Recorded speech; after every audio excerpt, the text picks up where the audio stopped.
పడ్డది. వానాకాలం కంటే ముందే పడ్డదా లేదా? పడ్డదా?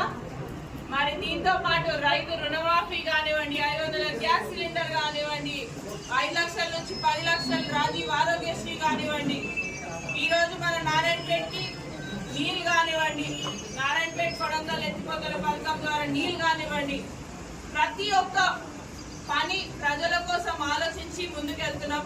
మీ అందరి సహకారం ఉండాలని ఒకటే అడగడానికి మీతో మాట్లాడుతా ఉన్నా. మరి ఇవన్నీ చేస్తున్నందుకు ఇప్పుడు ఇందిరమ్మ ఇల్లులు, కొత్త రేషన్ కార్డులు అన్ని స్టార్ట్ అయినాయా?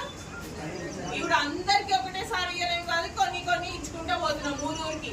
తప్పకుండా ఇందిరమ్మ ఇల్లులు వచ్చే ఇంకా 3.5 సంవత్సరాలు ఉంటాయి కదా, 3.5 సంవత్సరాలు.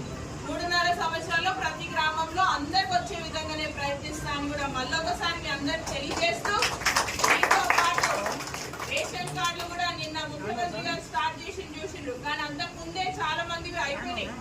కొత్త రేషన్ కార్డుల పేర్లు ఎక్కినాయి, రేషన్లు కూడా తీసుకున్నారు చాలా మంది.